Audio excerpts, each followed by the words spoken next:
Let me ask you something. Have you ever given your heart to someone who didn't even know how to hold it?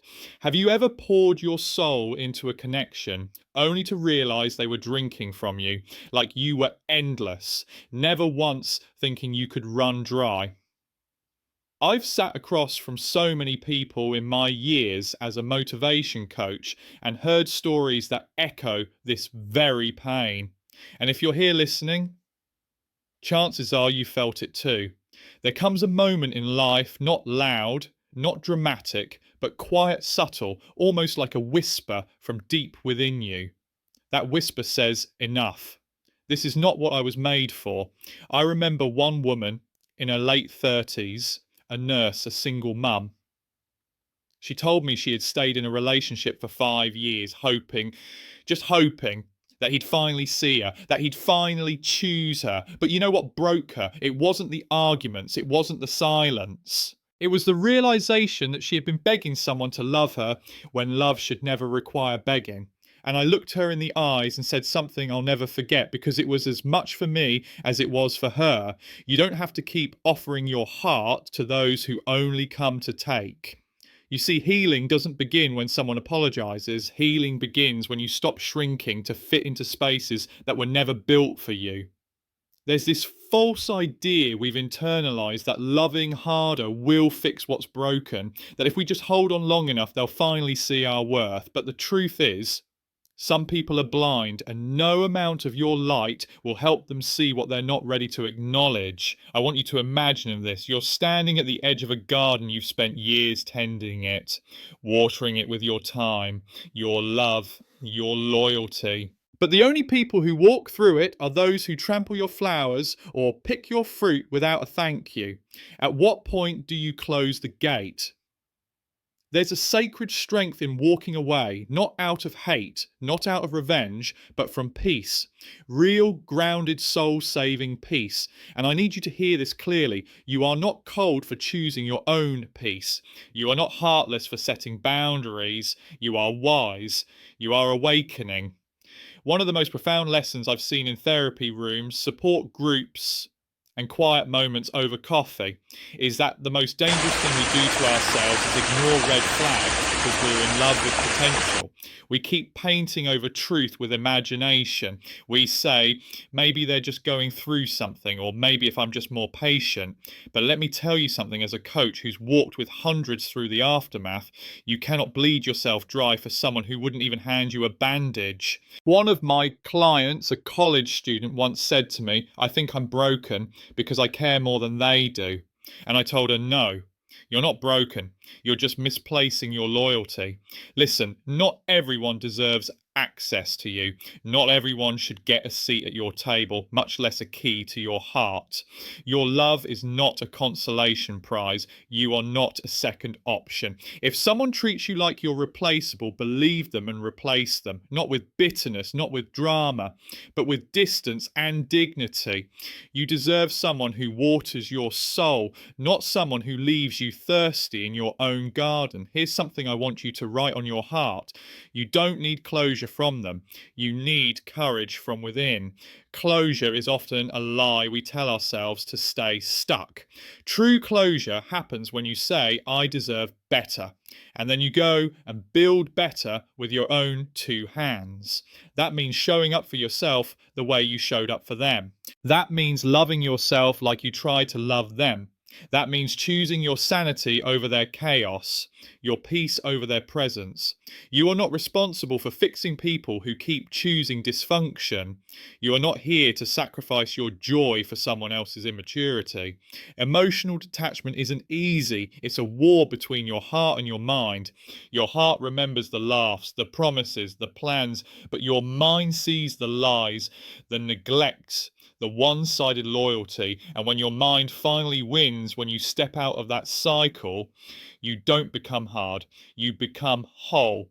You become the person you were always meant to be before they taught you to doubt your worth. One last thing before I close this part of our talk. You are not broken because someone failed to see your beauty. Their blindness is not a mirror, it's a wall. You're still whole, still worthy, still capable of a love that is deep, gentle, and reciprocated. So I want to invite you right here, right now, to straighten your back, wipe your tears, and walk forward. Not because it's easy, but because you finally remember who you are. The future needs you whole. The world needs your light, not dimmed, not delayed. And most importantly, you need you. You've been there for everyone else. Now it's time to be there for you. There's something sacred about choosing yourself. It doesn't look glamorous at first. It doesn't come with fireworks or applause. It comes in the quiet moments, like deleting a number you used to dial in every crisis, like walking past a familiar place without pausing, like waking up and realizing you didn't think about them this morning. Healing is messy. It's not always a straight line. Some days you'll feel powerful, untouchable. Other days you might miss them so deeply you wonder if walking away was a mistake. And that's okay. Grief doesn't only belong to death. Sometimes we grieve people who are still alive, just no longer healthy for us. And in that grief, there's rebirth. I had a client, a retired firefighter in his 50s, who once told me, I've run into burning buildings without fear, but I couldn't walk away from a toxic relationship without shaking. And you know what I told him? You're not weak. You're just human.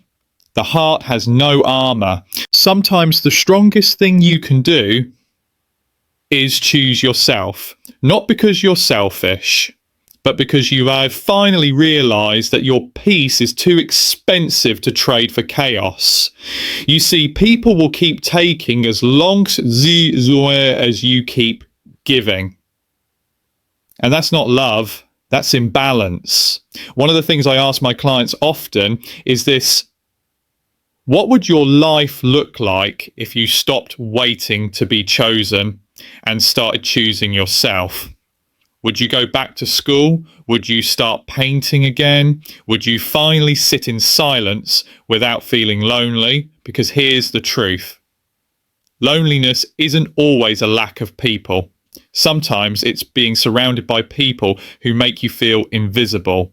And when you've spent years tolerating crumbs the first time you choose a full meal, it feels uncomfortable. It feels selfish. It feels foreign. But darling, you were never meant to survive on scraps. You were built for fullness, for joy that doesn't require sacrifice, for love that doesn't feel like a battle every day. I want to say this gently but clearly. Not everyone who enters your life is meant to stay. Some are just there to teach you what you'll never accept again. And some lessons, they hurt like hell. But what comes after the wisdom, the clarity, the self-respect, that's the reward. I had a woman once tell me after I left, I felt like I had no one. And I said, but now you have you. And that's the beginning of everything. Because when you start showing up for yourself with the same consistency, love and patience you gave to the wrong people, your entire life changes. You stop chasing love. You start attracting respect. You stop begging to be understood. You begin speaking so clearly that only aligned people stay. And you stop needing permission to take up space in your own life. You begin to bloom in places you once wilted. And what's beautiful is people will ask, what changed? And you'll smile and say, I did. I let go of the fantasy. I stopped waiting for an apology. I stopped hoping someone else would give me the love I was supposed to give myself. I got tired of crying myself to sleep, tired of being the emotional support for someone who never asked how I was doing, tired of explaining my worth to people who never intended to see it. And one day I just stopped answering texts that drained me, stopped showing up for people who only needed me when it was convenient, stopped lowering my standards to feel loved, and started remembering who I was before the world told me to doubt it. I want that for you. Not revenge, not bitterness, but peace. The kind of peace that doesn't shake when you're alone. The kind of peace that glows from within. The kind of peace that says, I don't chase, I attract. And what's meant for me will always know where to find me. And maybe one day someone will come, someone who speaks your language, not just with words, but with consistency. Someone who waters you, not just watches you bloom. Someone who adds to your life, not drains it. But until that day, you be the one who shows up for you. You be the one who claps for your own growth. You be the one who says, I'm enough. I've always been enough. Because you are.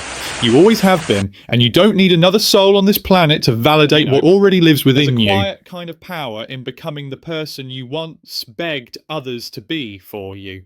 The person who listens, the person who stays, the person who doesn't abandon themselves. And I know letting go can feel like losing, but sometimes letting go is how you win. Not over them, not over the past, but over the patterns that kept you small. Because this isn't just about walking away from a person, it's about walking back home to yourself. You are not too much, you are not too sensitive, you're not overreacting. You were just trying to bloom in the wrong season, in soil that wasn't ready for you. And maybe now, for the first time in a long time, you're starting to feel that shift. Like something in your chest is exhaling. Like your heart, once scattered, is finding its rhythm again. Like you're remembering what it feels like to belong to yourself. Let that happen. Let the old versions of you crumble. Let them go with grace. You don't need to drag shame into your next chapter. You don't need to explain your healing to those who only ever benefited from your wounds. You've done enough. And now, it's your turn. Your turn to wake up in the morning and not check your phone for their name. Your turn to laugh without guilt. To make plans that don't revolve around someone else's moods. To say yes to the life that's been waiting for you all along. This chapter of your story. It's not about fixing anyone. It's not about proving anything. It's about becoming. Becoming the version of you that no longer apologizes for being alive. The version of you that sets boundaries without guilt, that says no without explanation, that stays soft but stands tall. Because strength isn't just about what you endure, it's about what you finally decide to walk away from. And look, healing doesn't mean forgetting. You may always carry a scar, but scars are proof that you survived. Scars are the map back to your resilience. They're your body's way of saying, yes, I was broken here, but I grew back stronger. So if you have ever loved someone who couldn't love you right, if you've ever poured yourself into people who were too empty to hold it, if you've ever stayed too long in places that drained you, let today be the turning point. Let it be the day you stop waiting for them to return and start returning to yourself. You are allowed to be new. You are allowed to build again. You are allowed to rewrite the story they tried to define you by. And if no one has told you lately, you are so worthy of a love that feels safe. You are so worthy of rest, of peace, of mornings without anxiety, of nights without tears, of a life that honors your softness, not manipulates it. You are worthy of someone who says, I choose you, and actually means it. But before they ever arrive, I hope you choose you first. Because when you do, when you finally stop chasing what doesn't choose you, you start attracting everything that was meant to find you in the first place. So keep going. Your best chapter doesn't need to wait any longer. It begins right now.